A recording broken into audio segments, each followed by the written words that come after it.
Welcome back to Women with Joy. Come on in. We are going to be having a great conversation today that I think that is going to be very helpful to us all. I really enjoyed preparing and studying this and just thinking about past experiences of mistakes and woulda, shoulda, couldas, and the growth that I have experienced thus far having difficult conversations, because this is something that we all have experienced and we all will experience for the duration of our lives, unless we're hermits and we don't talk to anyone. And we know that is not the case, because here at Women with Joy, we know that isolation is not a good thing. Even despite abandonment and rejection, we persevere and push through those things through just through life, right? So here we go. I want to talk about obviously what we're going to be talking about. I want to give you an overview of difficult conversations. So, if I didn't say already, welcome to our workshop on difficult conversations. In this session, we're going to explore the importance of effective communication when it comes to navigating challenging discussions. During this time together, we're going to dive into various aspects of difficult conversations, including preparation, setting the tone, and strategies for fostering constructive dialogue. And we're also going to discuss the role of active listening, empathy, and assertiveness in ensuring that these conversations are productive and respectful. That part, not respective, but respectful and productive.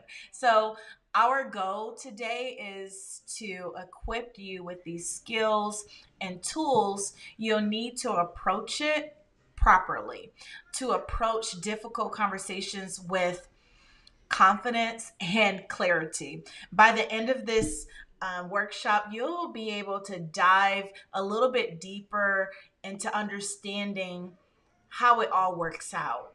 You will have a deeper understanding of how to navigate challenging discussions in a way that promotes understanding and resolution and positive outcomes, right?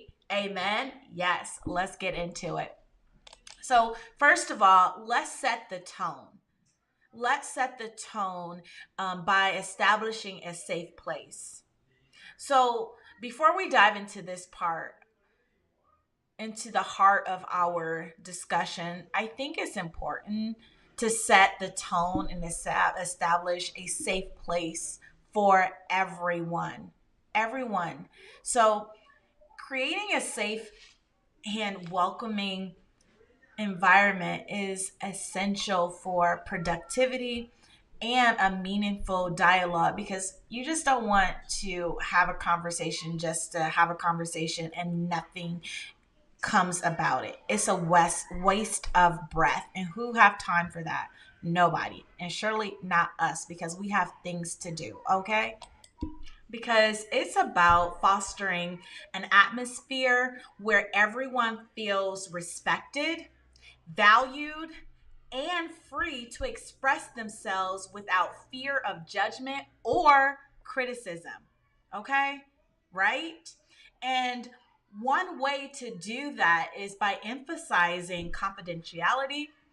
What's shared in that safe space stays within that space, because that fosters trust and openness. So you're not going to be sharing and talking about it with your mama, sister, cousin, brother, or whoever else, your coworkers. It's going to stay where it's at, okay? Consider it Vegas, all right? What happens in Vegas stays in Vegas. Was that a okay? Maybe that's not as biblical, but I'm just saying it stays in where it stays, right? So confidentiality builds trust and encourage participants to be vulnerable and authentic in their sharing. So, whoever's participating in this conversation, in this dialogue, we need to make sure that they feel safe, that we feel safe to be vulnerable. And that's so hard to do at times, but that's what needs to happen if when we're having difficult conversations. It's also important to set ground rules for respective communication. That means listening actively, avoiding interruptions, and refraining from making assumptions and or judgments. In other words, don't make an ass of yourself, okay? Don't do that. When we do that, we're like a jackass. And maybe that's not politically correct, but I'm keeping it real. We don't want to make assumptions. We want to listen the whole time actively. And one of the things that I used to do is I just want to talk. So I won't even be listening, right? So I had to really become an active listener and take notes if you have to, so you can come back. So, and we'll get to that. I'm getting jumping ahead of myself, but let's go on. So, respecting each other perspectives and experience is the key to creating a supportive and inclusive environment, right? And let's not forget about empathy. We need empathy. Empathy means acknowledging and validating each other's feelings and experiences because it helps to cultivate empathy and understanding. Empathy fosters connection and strengthens relationships, which is essential for creating a safe space, right? So, by setting the tone and establishing a safe space, we lay the foundation for a constructive and enriching conversation. It's about creating an environment where everyone, every single one of us feels heard, respected, and empowered to share their thoughts and experiences. So that's the gist of setting the tone and establishing a safe space. Let's go on to our next table. And that is understanding difficult conversations. Okay, so let's start by defining what we mean by difficult conversations. So, how would you describe them? And how would you describe it? For me, well, difficult conversations are those conversations that involve sensitive topics, differing opinions, or high emotions, right? They're often challenging to navigate and can lead to tension and or conflict if not handled carefully, right? That's a good point. It's a good point in realizing that because difficult conversations can arise in various contexts, rather if it's at work, in personal relationships, or within communities. So, what are some characteristics of these conversations? I want to share that with you because there's some different characteristics of these conversations. And one characteristic is that they often involve discussing topics that people feel strongly about or that are deeply personal, like personal. And these topics can trigger some emotional reactions and make the conversation more challenging because we have to think about their life experiences, their rejection, their abandonment, their being misheard. All of those things come cultural different things and just past hurts and wounds and bleeding that haven't been taken care of yet, that's been festering. So all of these different things can trigger different types of emotional reactions. And us too is not um, excluded from these things, right? So those things make the conversation even more challenging. Difficult conversations also require a high level of vulnerability and honesty from both parties, and it can be uncomfortable, very uncomfortable to address those sensitive issues. But honesty is crucial. It's so crucial for resolving the conflicts and getting to the root of it and fostering understanding in it. And another characteristic is that difficult conversations can be so complex and multifaceted. They may involve multi layers of meaning and underlining tension and hidden agendas that need to be unpacked and addressed. And that's a whole thing right there, right? It's a whole thing. So, yes, navigating these complexities require very effective, intentional communication skills, such as active empathy, listening and empathy and assertiveness, right? I said it a few times. However, there are also obstacles and challenges that can arise during difficult conversations. What are some of these challenges? Because we need to know.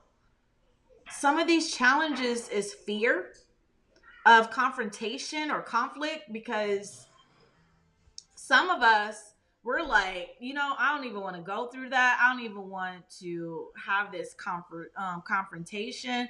I'm going to avoid it like the plague. I don't even want to deal with it. So many of us and many people avoid difficult conversations because they're afraid of making things worse or damaging the relationship. Have you been there? I have. It's so true. It's true. And another conversation or another challenge is a lack of communication skills and strategies for handling difficult conversations effectively. Without the right tools and techniques, it's easy for conversations to escalate or become unproductive. And then there's a challenge of managing emotions. That's a tough one for me because I get hot headed and I tend to shut down. Either it's like one or two things I have to make sure that I check myself. Like either I'm yelling my head off,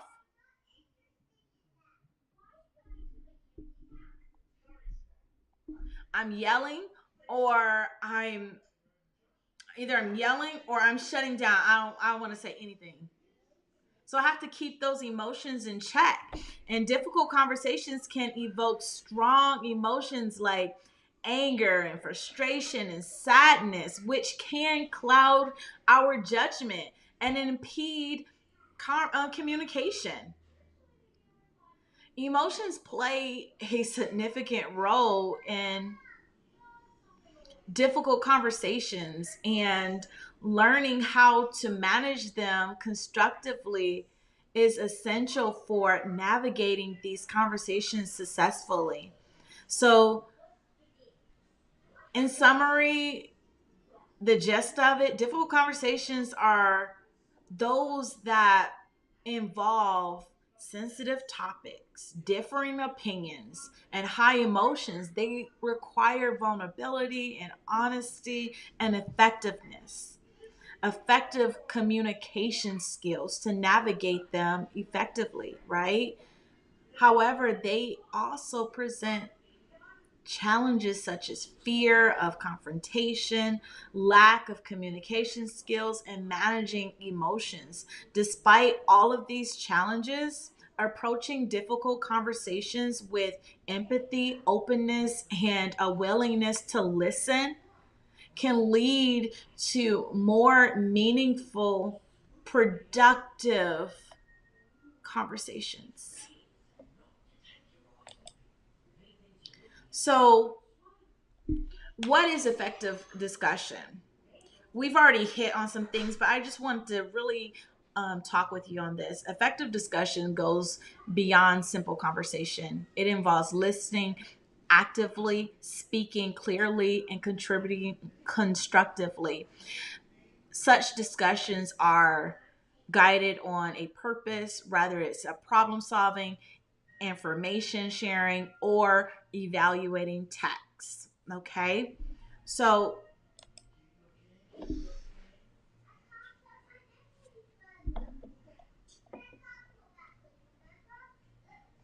so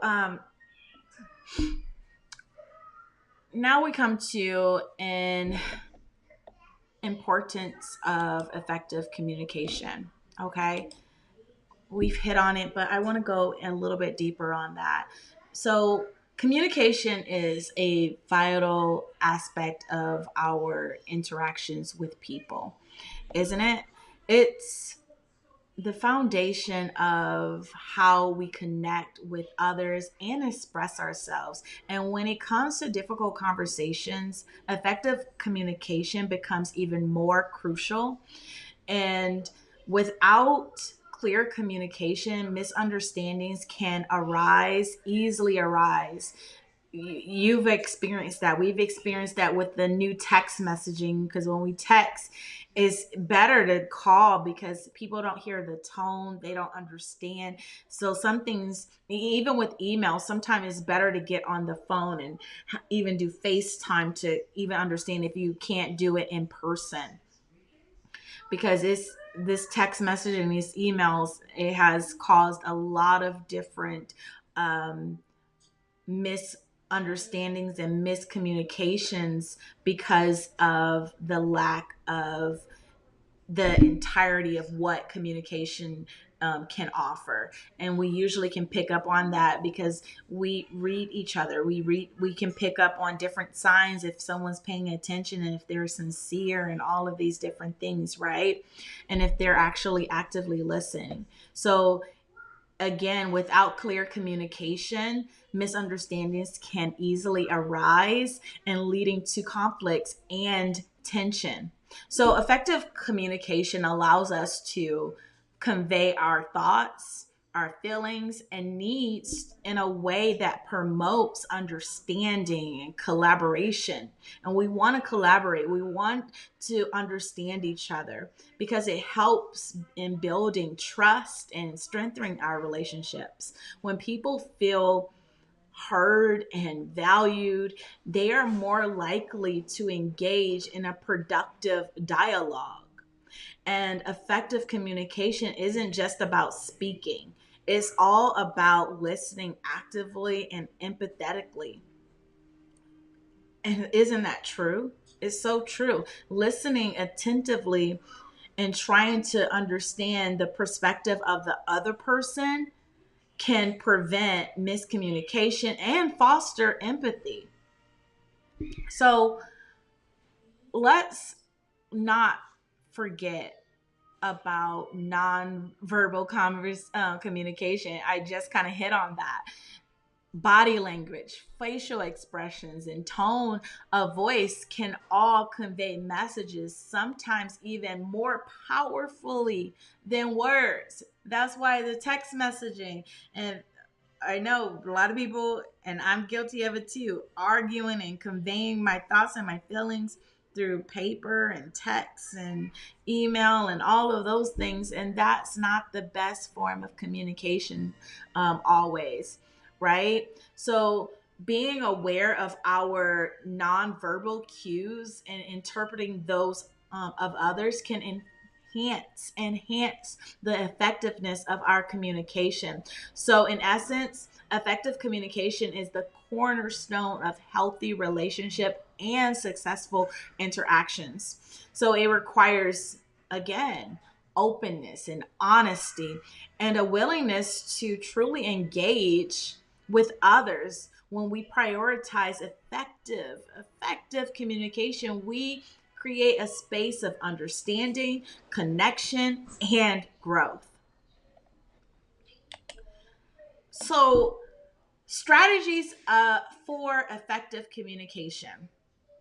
Effective communication is crucial for building strong relationships, and it's revolving conflicts that comes with relationships. So what are some strategies we can use to communicate more effectively? One strategy is effective listening. We've talked about this already. This means giving our full attention to the speaker, making eye contact, and providing verbal and non-verbal cues to show that we're engaging in the conversation. So it can be a head nod, or you can say, "Oh, I got you. I understand." Ah, like little things like that can help in making sure that the person that we're listening to, the speaker, is really getting our full attention, and they understand that, and they're getting it. The active listening also includes paraphrasing and summarizing what the speaker has said to ensure that we've understood them correctly. And this helps to clarify any misunderstandings and show the speaker that we're truly listening. And to do that, you can say, "Oh, so what I'm hearing is you said blah blah blah. Did I catch that right? Did I understand that right?" Going from there. "Oh no, that's not what," and you'll usually get a person, "Oh, that's not what I meant. What I meant is this." Okay? So we have to get into using that we have to get used to paraphrasing and summarizing what the other person has said to ensure that we understood them. Because sometimes we'll hear something and we can take it and misconstrue it. So we have to just make sure. And another strategy is empathy. It involves putting ourselves in the other person's shoes and trying to understand their perspective and their feelings. By showing empathy, we can create a supportive understanding and atmosphere that encourage openness and open communication. And the empathy allows us to connect with others on a deeper level and builds trust and rapport. It also is important to be clear and concise in our communication and avoiding jargon and ambitious language that could lead to confusion, right? Slang, that's jargon. So clarity is key. We should thrive or strive to express ourselves clearly, directly, and using simple, straightforward language whenever is possible. Don't get fancy here, okay? Using those big college words. So because this helps. This helps to ensure that the message is understood and reduce the risk of misunderstandings. So another important strategy is assertiveness, okay? Be assertive.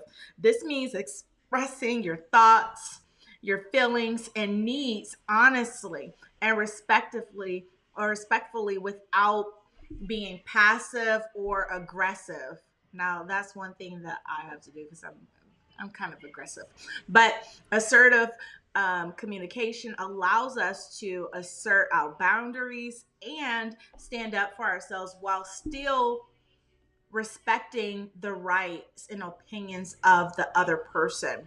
So assertiveness is essential. It's essential for building self confidence, and maintaining healthy relationships, and it enables us to communicate our needs and preferences effectively. Okay, because while also being receptive, that's the part, like being receptive to feedback and compromise. And let me tell you, that's a whole thing in itself, because for a long time I don't really like criticism, but it helps. So feedback and compromise, and it took some years to learn how to compromise, because it used to be like my way or the highway. So overall, effectiveness, who am I talking to right there? I know I'm talking to somebody right there. But overall, effective communication requires a combination of active listening, empathy, clarity, and assertiveness. By practicing these strategies, we can enhance our relationships and resolve conflicts and create more harmonious and supportive environments for ourselves and others. So, active listening, again, we're going to cover that one more time. Active listening is the foundation of effective discussion.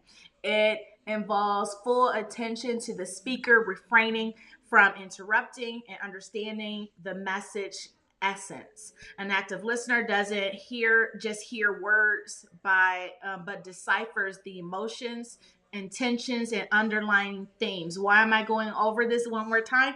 Is because this is going to be, I want you to really get it, and then also this helps you to prepare, and we're going to go through that in a minute, but prepare for those difficult conversations. So first you need to make sure that you're putting on your listening cap. Giving feedback, because it's essential for our growth, and constructive feedback focus on areas and offers suggestions for the improvement, and it delivers when it's delivered with respect and focusing on the idea rather than the person. It should aim to refine the ideas and ensure clarity in our discussions. Asking questions. It's important for us to ask questions if we're not clear on some things, because questions can help guide the discussion and prompt deeper thinking and uproot some misunderstandings and some wrong thinking. And also, it can help convey our emotions, our thoughts, and all of the things that we need to convey in this conversation. And it's effective. It's great techniques to have open-ended questions, and so we can really understand and be clear. All right. So it's very crucial, especially when we're dealing with a lot of people and we're in group settings, that we articulate concise, clear, and relevant. And confidence is expressed, helps to make your point understood, right? Because have you ever been arguing with someone and they're completely wrong, but because they're so concise and because they're so confident, they will even make you seem like you're wrong? Yeah, I've been around those people. So definitely you have to learn to speak confidently, because if you're not confident when you're expressing and you're communicating, it doesn't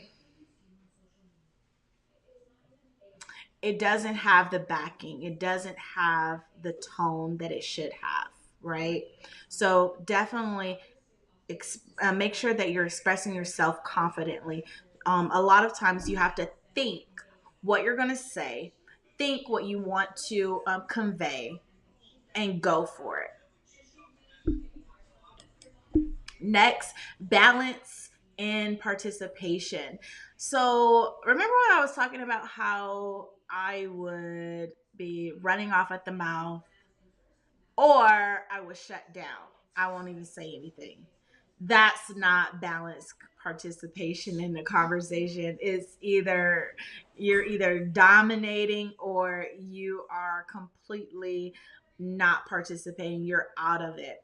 And neither one is good. So make sure that you keep a balance. Make sure you're not talking over people and interrupting. Make sure that it's a nice balance. And if you have a talkative one who don't allow other people to get, that's the only time that you can interject. Then you can kind of be like, if I can interject for a second. So what I'm hearing is, let me get this is what I am I understanding you properly or correctly, and then you can go on to what you have to say. All right. So the importance of respect. We have to respect others. Okay. I know I'm the kind of person like respect is earned, and sometimes that's mostly true. That's mostly true. So sometimes it has to you have to finesse it. You have to finesse it, and you have to give respect. Even if that person is not respectful towards you, you have to keep going, and hopefully it can be some kind of turning point in that. It can be a shift in that once they start to see your behavior. And this doesn't mean avoiding personal attacking someone, or being patient with everyone and valuing um, others' opinion. Okay, so mutual respect is the foundation of every healthy discussion, and respect ensures a safe environment, and everyone feels valued and encouraged to share their thoughts, their opinions, and even facts. So here we're coming to the latter part of our um, lesson. I went through the basics one more time. So planning and preparation are essential when it comes to navigating difficult conversations. How do you approach preparing for these kinds of discussions? I'm glad that you asked. I gave you the basics, but one key aspect of preparation is identifying the purpose and desired outcome of the conversation. Again, the key aspect of preparation is identifying the purpose and desired outcome of the conversation. When you do this is helpful. And what do you hope to achieve by having this discussion? Okay. So, again, what do you hope to achieve by having this conversation, this discussion? Clarifying your objectives can help guide the direction of the conversation and ensure that you stay focused on your goals. So, we do this all the time. So when we're having a conversation with our kids or with our loved ones and our husbands or whoever, um, our objective is to go. What is the goal here? The goal is to enforce something, a rule, or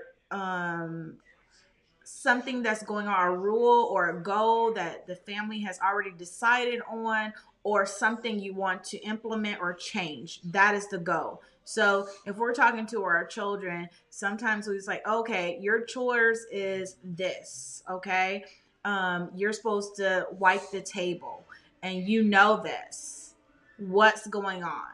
Is there something going on with your schoolwork? Is there something going on with the timing? What time works best for you? Because maybe after dinner is not working for you, as before dinner is not working for you because of whatever reason. You're coming down right at dinner time. That's not before dinner. What? So maybe after dinner, what's going on? Right? So that's the go. So It's also important to anticipate potential challenges and obstacles that may arise during the conversation. This can conclude emotional reactions, differing perspectives, and resistance from the other party. By thinking ahead and considering how you might address these challenges, you can feel more confident and prepared going into the discussion. So, you can say, oh, like they're like, oh, um, I'm tired. I wanted to take a nap I did it or whatever. Okay, you can take your nap, but when you come in the door, just wipe the table first before you take your nap. Or you need to wake up 10 minutes before dinner time and then wipe the table. Easy peasy. Give options, and you have to address those challenges. Okay, so it also can be helpful to gather any relevant information or facts that support your position or your perspective. Having evidence to back your points can lend credibility to your argument and strengthen your position in the conversation. And that's where you can become confident.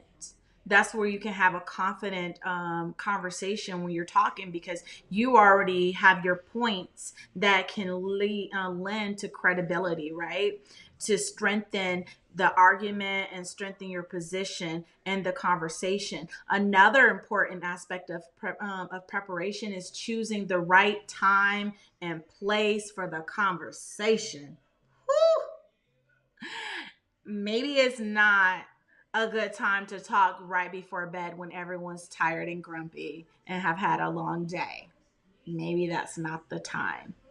So, ideally, you want to have this discussion in a private setting where you won't be interrupted. Both parties feel comfortable and expressing themselves openly and honestly. It might not be a good time to have a conversation when the kids are awake still. It may not be a good time to have a conversation when there's tons of people over or you're on your way out the door to do something or another. So again, pick the right time and place, because timing is crucial. It's important to choose a time when all parties are calm and receptive to having a constructive dialogue, and avoid having difficult conversations when emotions are running high and when one party is feeling particularly stressed or overwhelmed. Whew. I remember when I had just been laid off from a job, and my family called themselves doing an intervention for me about something that happened months previously, before it was winter, and it was wintertime at the start of the conversation, the intervention, but the situation happened back in July.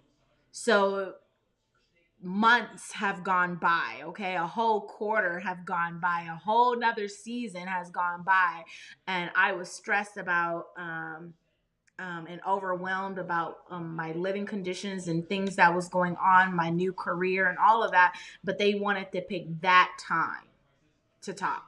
It didn't work. It didn't go so well. It really didn't. For sure. It didn't.